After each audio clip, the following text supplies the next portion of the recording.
Assalamualaikum warahmatullahi wabarakatuh. Perkenalkan, nama saya Haidar Satria Atorik, selaku mahasiswa dari Universitas Muhammadiyah Profesor Dr. Hamka dengan NIM 200801522. Yang pertama-tama, yang terhormat untuk Bapak dan Ibu dosen penguji. Yang kedua, yang terhormat juga untuk Bu Yulmaida selaku dosen pembimbing skripsi. Izinkan saya untuk mempresentasikan hasil penelitian saya mengenai pengaruh preferensi musik terhadap subjektif well-being dalam meningkatkan kesehatan mental seseorang.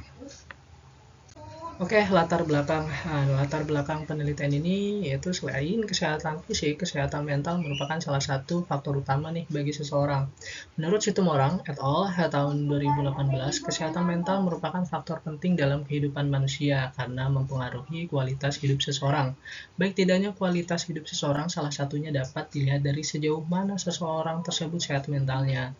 Seseorang yang sehat mentalnya terhindar dari gejala-gejala gangguan dan penyakit jiwa dapat menyesuaikan diri, dapat memanfaatkan segala potensi serta bakat yang ada semaksimal mungkin dan membawa kepada kesejahteraan atau well-being serta kebahagiaan bersama agar tercapainya keharmonisan jiwa dalam hidup.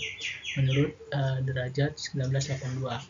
WHO mengatakan bahwa masalah kesehatan mental ini merupakan salah satu tantangan kesehatan global karena data dari ORAMI menunjukkan ketika tahun 2021 masalah kesehatan mental ini menjadi masalah nomor 2 setelah wabah COVID-19 Memang benar masalah tersebut memiliki banyak faktor, tetapi jika dilihat dari data yang ada, kita harus ingat bahwa jumlah orang yang memiliki masalah kesehatan mental itu naik setiap harinya. Masalah kesehatan mental ini dapat berupa depresi, kecemasan, gangguan bipolar, skizofrenia, dan lain-lain menurut Way tahun 2020. Jika tidak ditangani dengan baik, masalah kesehatan mental ini dapat mempengaruhi kehidupan sehari-hari dan puncaknya yaitu lebih parah pada perilaku bunuh diri menurut Dorani dan kawan-kawan tahun 2021 Oleh karena itu, WHO menekankan pentingnya kesadaran serta dukungan dari masyarakat terhadap kesehatan mental Nah, salah satu penyebab masalah kesehatan mental tersebut adalah salah satunya tingkat subjektif well-being yang rendah. Nah, subjective well-being sendiri ini merupakan gambaran luas yang mengacu pada semua bentuk evaluasi kehidupan seseorang atau pengalaman emosionalnya seperti kepuasan, afek positif, dan rendahnya afek negatif menurut Tinder tahun 2015. Tingginya tingkat subjektif well-being seseorang dapat terlihat ketika individu memiliki rasa percaya diri, cenderung merasakan bahagia, kasih sayang, jarang merasakan kesedihan dan amarah Seseorang yang tinggi tingkat subjektif well-being-nya akan lebih mudah menghadapi berbagai peristiwa karena dia mampu untuk mengontrol emosinya. Sebaliknya, rendahnya tingkat subjektif well-being seseorang dapat memunculkan afek negatif seperti merasa tidak bahagia, kesepian, mengalami kecemasan, dan rendah dan memiliki perasaan yang tidak aman Tingkat subjektif well-being yang rendah pada seseorang akan susah untuk menghadapi berbagai peristiwa. Karena apa? Karena dia tidak mampu mengontrol emosinya dan menganggap bahwa peristiwa-peristiwa yang terjadi dalam hidupnya merupakan suatu hal yang tidak menyenangkan. Emosi inilah yang menyebabkan masalah kesehatan tersebut itu muncul. Biasanya sebagian orang akan melakukan konseling dan terapi untuk mengatasi masalah kesehatan mental, namun terkadang individu masih mengalami kesulitan untuk mengekspresikan emosi mereka dengan kata-kata. Menurut Yanti, tahun 2020. Oleh karenanya, diperlukan media alternatif lain untuk membantu seseorang dalam mengekspresikan serta mengatur emosinya agar tercapai jiwa yang sehat mentalnya. Salah satunya dengan musik. Menurut Supradewi, tahun 2010, musik merupakan salah satu media alternatif yang dapat membantu individu dalam mengekspresikan dan mengatur emosi mereka Karena apa? Karena kontribusi musik itu dalam kehidupan manusia sangat besar pengaruhnya dalam konteks pribadi seperti membantu menyalurkan kreativitas, emosi, perasaan, memberikan pemahaman terhadap gejala psikologis manusia dan juga dalam konteks sosial seperti menjadi sarana hiburan, jadi media komunikasi, dan lainnya menurut KPA tahun 2011. Sehingga secara tidak langsung musik dapat dijadikan salah satu media alternatif untuk bisa mengatasi masalah tersebut gitu. Selain itu, dalam penelitian Sophie dan kawan-kawan tahun 2021 mengatakan terapi musik dapat meningkatkan subjective well-being gitu. Kemper dan Downhart tahun 2005 mengatakan bahwa musik secara luas digunakan untuk meningkatkan kesejahteraan, mengurangi stres, dan mengalihkan perhatian pasien dari gejala yang tidak menyenangkan. Nah, musik ini sendiri sudah tidak bisa dipisahkan dalam kehidupan manusia. Mengapa? Karena musik sudah menjadi salah satu kebutuhan sehari-hari. Hampir setiap aktivitas sosial seperti pesta pernikahan, dunia periklanan, perfilman, radio, pentas seni, dan aktivitas lainnya itu melibatkan musik menurut Johan 2016. Terlebih lagi di era saat ini cara mendengarkan musik pun telah berubah gitu, dari yang dulunya dengan kaset sekarang pindah ke digital gitu, yang mana hal tersebut memudahkan masyarakat untuk bisa mengakses musik gitu di mana saja dan kapan saja gitu. Akses musik ya digital yang mudah ini memberikan dampak meningkatnya peninggalan musik dan juga meningkatnya keuntungan perusahaan yang bergerak di bidang musik itu sendiri menurut Kurniawan 2016. Bicara soal musik dan kaitannya, pasti akan selalu muncul diskusi mengenai selera atau preferensi musik. Kenapa? Karena setiap orang memiliki preferensi musik sesuai dengan yang disukainya. Oleh karenanya, selera preferensi musik itu merupakan hal yang pribadi dan berbeda-beda menurut Tekman tahun 2009. Sedangkan menurut Renfro dan Gosling 2003 mengatakan preferensi musik adalah kegiatan memilih satu genre musik di atas lainnya. Lebih lanjut, Paus 2003 menyebutkan pengetahuan terhadap musik dan konten dari musik juga akan membentuk preferensi seseorang pendengar musik gitu.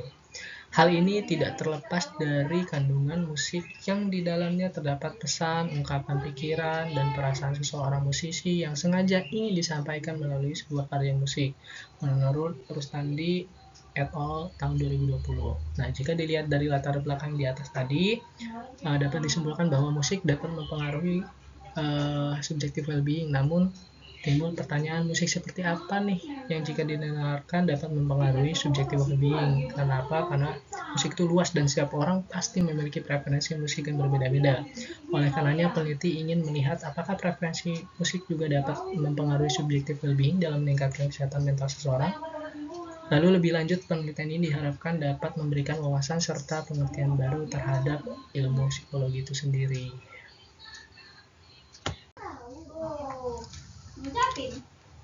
Nah, tujuan penelitian ini dilakukan adalah untuk menguji nih seberapa besar sih pengaruh preferensi musik terhadap subjektif well-being dalam meningkatkan kesehatan mental seseorang. Nah, manfaatnya itu adalah diharapkan bisa menjadi rujukan dalam pengembangan intelektual ilmu psikologi dan bisa memberikan manfaat nih kepada orang yang ingin meningkatkan subjektif well-beingnya melalui preferensi musik. Gitu. Hipotesis. Nah, untuk HA yang sendiri itu adanya pengaruh preferensi musik terhadap subjektif well-being dalam meningkatkan kesehatan mental seseorang. Sedangkan untuk HO-nya tidak adanya pengaruh preferensi musik terhadap subjektif well-being dalam meningkatkan kesehatan mental seseorang. Oke, metode penelitian. Yang pertama ada teknik analisa data. Jadi penelitian ini menggunakan uji regresi, yang mana uji regresi itu salah satu metode untuk menentukan hubungan sebab akibat antara satu variabel dengan variabel yang lainnya gitu. Makanya ada IV dan DV. Lalu untuk pengolahan datanya sendiri itu dibantu dengan software IBM SPSS versi 26 dan juga Jamovi. Nah, untuk teknik samplingnya sendiri yaitu menggunakan non-probability sampling atau teknik sampling incidental, yang mana teknik tersebut adalah teknik penentuan sampel berdasarkan kebetulan gitu, sehingga siapapun yang kita temui lalu dianggap cocok dengan kriteria responden yang telah ditentukan bisa kita gunakan sebagai sampel dalam penelitian gitu. Apabila orang ditemui dengan kebetulan dan dianggap cocok untuk dijadikan sumber data, itu bisa dijadikan sampel menurut Sugiono tahun 2015. Nah, untuk populasi dan sampel dalam penelitian ini, alhamdulillah peneliti bisa mengumpulkan sebanyak 61 responden yang mana kategorinya itu ada laki-laki, perempuan, dan rata-rata usianya itu 16 sampai 30. Mengapa? Karena menurut Santrok 2003 itu perkembangan preferensi musik seseorang itu berawal pada masa remaja-remaja gitu, yang mana remaja tersebut itu saya tulis dengan umur 16 sampai 30 tahun. Nah, kenapa 30 tahun? Karena setelah saya baca itu survei dari Deezer, salah satu aplikasi musik, itu streaming musik online, itu mengatakan bahwa seseorang mulai stop atau berhenti mencari preferensi musik itu di umur-umur 30 tahun gitu. Nah, untuk alat ukur yang digunakan dalam penelitian ini yaitu ada STOM, Short Test of Music Preference dari Renfro dan kawan-kawan tahun 2003, yang mana terdiri dari 14 item dan mewakili 4 dimensi gitu. Dimensi tersebut ada reflective and complex, intense and rebellious, upbeat and conventional, dan yang terakhir ada energic dan rhythmic gitu. Nah, untuk subjective well-being itu sendiri dimensinya ada dua, ada kognitif dan afektif. Kalau untuk kognitif memakai SWLS, The Satisfaction with Life Scale dari Dinner tahun 1985, terdiri dari 5 item gitu. Lalu untuk dimensi afektifnya sendiri menggunakan SPAN atau Scale of Positive and Negative Experience dari Dinner tahun 2009, yang mana terdiri dari 12 item. Oke, hasil penelitian ini dapat disimpulkan bahwa nilai preferensi musik memiliki kontribusi terhadap subjective well-being dengan nilai 16,5%. Lalu, untuk 83,5% ini dipengaruhi oleh variabel lain di mana tidak diketahui oleh peneliti. Hal lain yang didapatkan adanya pengaruh yang signifikan antara preferensi musik terhadap subjective well-being dalam meningkatkan kesehatan mental seseorang dengan nilai koefisien F itu sebesar 11,301 dan probability value sebesar 0,001, P-nya kurang dari 0,05. Oleh karenanya penelitian ini terbukti itu HA-nya yang diterima itu yaitu ada pengaruh. Selanjutnya, preferensi musik juga memberikan efek positif secara signifikan kepada subjective well-being sebesar 0,210 dengan probability value sebesar 0,001, P-nya lebih kecil daripada 0,05. Efek positif ini menunjukkan bahwa semakin tinggi preferensi musik, maka semakin tinggi pula subjective well-being atau sebaliknya. Oke, saran.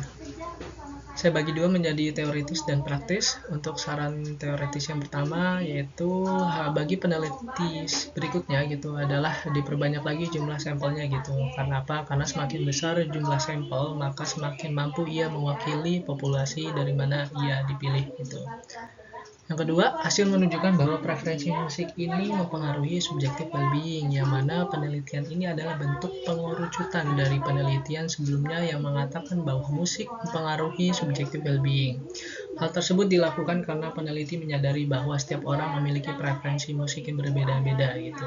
Nah, yang ketiga, diharapkan bagi penelitian selanjutnya dapat menggunakan variabel musik lainnya gitu yang dapat mempengaruhi subjektif well-being gitu, karena di dalam musik itu bukan hanya preferensi atau genre saja, melainkan banyak gitu, ada nada gitu kayak mayor minor, frekuensi suara dan lainnya. Nah, sedangkan untuk saran praktis yaitu melihat hasil penelitian yang telah dilakukan, peneliti mempunyai saran praktis bagi seseorang yang memiliki tingkat subjektif well-being yang rendah dapat ditingkatkan, salah satunya dengan cara memperbanyak preferensi musik untuk didengarkan gitu, yang mana efeknya akan meningkatkan kesehatan mental juga.